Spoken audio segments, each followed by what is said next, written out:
நண்பர்கள் அனைவருக்கும் வணக்கம். நண்பா, இந்த பதிவை தவிர்க்காமல் கேள். கடன் உன்னை தூங்க விடலையா? ஃபோன் ரிங்கானாலே இதயம் வேகமாக துடிக்குதா? தெரியாத நம்பர்னா உடனே சைலண்டில் போடுறியா? மெசேஜ் வந்தாலே இதே கேள்வி, இஎம்ஐ தானா? வெளியில் யாருமே உன்னை அடிக்க மாட்டாங்க, ஆனால் கடன் என்ன செய்து தெரியுமா? அது சத்தம் இல்லாமல் உன் தலையை கீழே குனிய வைக்குது. அதுவும் கனவுகளை குறைக்குது, அதுவும் தைரியத்தை சுருக்குது, அதுவும் பேச்சையே மாற்றுது. நீ முன்னாடி சிரிச்சவனா இருந்தா இப்போ சிந்திக்கிறவனா மாறிட்டியா? ஒரு விஷயம் நினைவில் வச்சுக்கோ, கடன் அப்படிங்கிறது பண பிரச்சனை இல்லை, அது கட்டுப்பாடு. உன்னை கட்டுப்படுத்த ஆரம்பிச்சா எதுவுமே எதிரி தான். இன்று நம்ம பேச போகிறது கடனை அடைக்கிறது எப்படி அப்படிங்கிறதல்ல, கடன் உன்னை அடக்காமல் நீ அதை அடக்குவது எப்படி என்பதுதான். இப்போ கேள்வி ஒன்று, நீ கடனுக்கு அடிமையா அல்லது இன்னும் உன் வாழ்க்கையோட அரசனா இருக்கிறாயா? கடன் உன்னை எப்படி உடைக்கிறது? கடன் முதலில் பணத்தை எடுக்காது, அது தைரியத்தை எடுக்கிறது. நீ கவனித்துப்பார். கடன் இருக்கும் பொழுது நீ பெரிய முடிவுகளை எடுக்க மாட்டாய், புதிய முயற்சி செய்ய பயப்படுவாய், புதிய இடம் போக தயங்குவாய், யாராவது பணம் பற்றி பேசினாலோ சும்மா இருப்பாய். ஏன் தெரியுமா? உன் உள்ளே ஒரு சத்தம் வரும், நீயே கடன்ல இருக்க, இதுதான் மன அடிமைத்தனம். ஒரு மனிதனை அடிமையாக்க கட்டுப்பாடு போதும், கடன் அந்த கட்டுப்பாட்டை தருகிறது. ஆனால் இங்கேதான் திருப்பம், கடன் உன்னை அடிமையாக்க முடியாது, நீ ஒத்துக்கொண்டால் மட்டுமே முடியும். விதி எண் 1, பயத்தை உடை. முதலில் உண்மையை நேராக பார். நீ கடனில் இருக்கிறாயா? அது உண்மை. ஆனால் அதனால் நீ முடிஞ்சிட்டேன்னு அர்த்தமில்லை. நாம் செய்யும் பெரிய தவறு என்ன தெரியுமா? நாம் கண்களை மூடுகின்றோம். பார்க்காம இருந்தால்தான் மனசு சாந்தமாக இருக்கும், இல்லை பார்க்காமல் இருந்தால்தான் அது பெருசாகும். இன்று ஒரு பேனா எடு, ஒரு வெற்று காகிதம் எடு, எல்லா கடனையும் எழுது. எவ்வளவு தொகை, எவ்வளவு வட்டி, யாரிடம், கடைசி தேதி. எழுதும் பொழுது உனக்கு பயம் வரும், வியர்க்கலாம், தலைவலிக்கலாம். ஆனால் அந்த நிமிடத்திலிருந்து நீ ஓடுறவன் இல்லை, நீ எதிர்கொள்கின்றவன். பயம் ஒரு நிழல் மாதிரி, நீ திரும்பி நின்னா அது குறையும், திரும்பி ஓடினா அது பெருசாகும். ஒரு உண்மை காட்சி, ஒரு மனிதன் சம்பளம் மாதம் 35,000, கடன் மொத்தம் 4.8 லட்சம். அவன் என்ன செய்தான் தெரியுமா?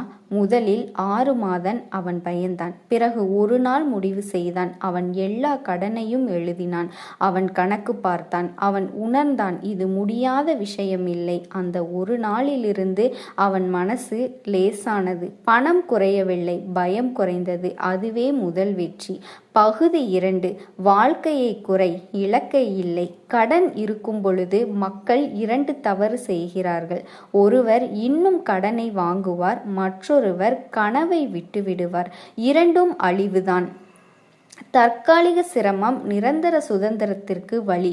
1 வருடம் சாதாரணமாக வாழ முடியும், பிரம்மாண்டம் வேண்டாம், காட்சிக்கு செலவு வேண்டாம், பிரபலமாக தைரியம் வேண்டாம். நினைவில் வைத்துக்கொள், வாழ்க்கை அவமானம் இல்லை, அது ஒரு தந்திரம். நீ செலவை குறைத்தவுடன் நீ கட்டுப்பாட்டை பிடிக்கிறாய். கடன் இருக்கும் பொழுது செய்ய வேண்டிய 5 செயல்கள். தேவையில்லாத சப்ஸ்கிரிப்ஷனை நிறுத்து, வீண் அவுட்டிங் குறை, கேஷ்லெஸ் டிரான்சாக்ஷன் செய், கிரெடிட் கார்டு யூஸ் தற்காலிகமாக நிறுத்து, எமர்ஜென்சி யூஸை தொடங்கு. இது தியாகம் இல்லை, இது மறுசீரமைக்கு விதி. விதி எண் 3, வருமானத்தை உயர்த்து. கடனை அடைக்க வேகமாக வழி செய். செலவு குறைதல் மட்டுமில்லை, வருமானம் அதிகரித்தல். சம்பளம் குறைவுன்னு சொல்றவன் ஒரு வழியிலேயே நிற்கிறான். எனக்கு எப்படி அதிகப்படுத்தலாம் என்று கேட்கிறவன் புதிய கதவை திறக்கிறான். நீ என்ன கற்று இருக்கிறாய்? அந்த எந்த ஒரு விஷயத்தையும் டிசைனிங் பண்ணு. Delivery, digital service, small reselling. இரவு 2 மணி வரை ரீல்ஸ் பார்ப்பதை 1 மணி நேரம் ஸ்கில் லேர்னிங்காக மாற்று. 1 வருடம் கழித்து நீ வேற மனிதனாக இருப்பாய். மனநிலை மாற்றம். கடன் இருக்கும் பொழுது நீ விக்டிம் மாதிரி யோசிக்காதே, வாரியர் மாதிரி யோசி. என்னிடம் பிரச்சனை இருக்கிறது, இது ஒரு நிலை, நான் தீர்வு தேடுகிறேன், இது ஒரு முடிவு. விதி எண் 4, அவமானத்தை எரிபொருளாக்கு. கடன் இருக்கும் பொழுது மக்கள் பேசுவார்கள், அது நிச்சயமாக நடக்கும். அவர்கள் சொல்வார்கள், அவன் நிலை பாத்தியா, அவனால ஒண்ணுமே முடியாது. இந்த வார்த்தைகள் உன் மனசை குத்தும். ஆனால் கேள், அவமானம் ஒரு ஆயுதம். நீ உடைந்தால் அது உன்னை கொல்லும், நீ உழைத்தால் அது உன்னை உயர்த்தும். ஒரு நாள் அதே மனிதர்கள் உன் மாற்றத்தை பார்த்து அமைதியாக நிற்பார்கள். பகுதி 3, சாணக்கிய தந்திரம், அமைதியான முன்னேற்றம். கடன் அடைக்கும் பொழுது உன் போராட்டம் வெளியில் தெரிய வேண்டிய அவசியமில்லை. அமைதியாக உழை, அமைதியாக சேமி, அமைதியாக உயரு. ஒரு பெரிய சத்தமில்லாமல் ஒரு வாழ்க்கை மாறலாம். இயர் 1, செலவு கட்டுப்பாடு, சைடு இன்கம் ஆரம்பம். மாதம் 10,000 ரூபாய் கூடுதல். இயர் 2, சைடு இன்கம் 25,000 ரூபாய். பாதி கடன் முடிவு செய். செல்ஃப் கான்ஃபிடன்ஸ் திரும்பியது. Year 3, debt clear, emergency fund 3 மாதம். இன்வெஸ்ட்மெண்ட் தொடக்கம். இந்த மாற்றத்தில் எல்லாம் பணம் உன் கைகளில் நிச்சயமாக இருக்கும். ஏதாவது வாங்க வேண்டும் என்றால் 24 மணி நேரம் காத்திரு. அந்த 24 மணி நேரத்தில் அது தேவையா ஆசையா என்று உனக்கு தெளிவாகும். இந்த ஒரு பழக்கம் உன் வாழ்க்கையை மாற வைக்கும். கடன் சுழற்சியை உடைக்கும். உளவியல் கடன் ஒரு சுழற்சி. கடன் மன அழுத்தம், தவறான முடிவு. மேலும் கடன் இந்த சுழற்சியை உடைக்க வேண்டுமானால் ஒரு இடத்தில் நீ நிறுத்த வேண்டும் என்று சொல்ல வேண்டும். அந்த நிறுத்து என்பது புதிய கடன் எடுக்காத முடிவு. நீ கடன் அடைக்க முயற்சி செய்கிறாய், ஆனால் கிரெடிட் கார்டு ஸ்வைப் செய்து கொண்டே இருந்தால் அது கசிந்த குடத்தில் தண்ணீர் ஊற்றுவது போல தற்காலிகமாக சிரமம் ஏற்று கடன் சுழற்சியை நிறுத்து. பணத்தை மதிக்க கற்றுக்கொள். நீ கவனித்திருக்கிறாயா? கடன் இல்லாத போது நாம் பணத்தை மதிக்க மாட்டோம். ஆனால் கடன் வந்தவுடன் ஒவ்வொரு ரூபாயும் அர்த்தமுள்ளதாக மாறுகிறது.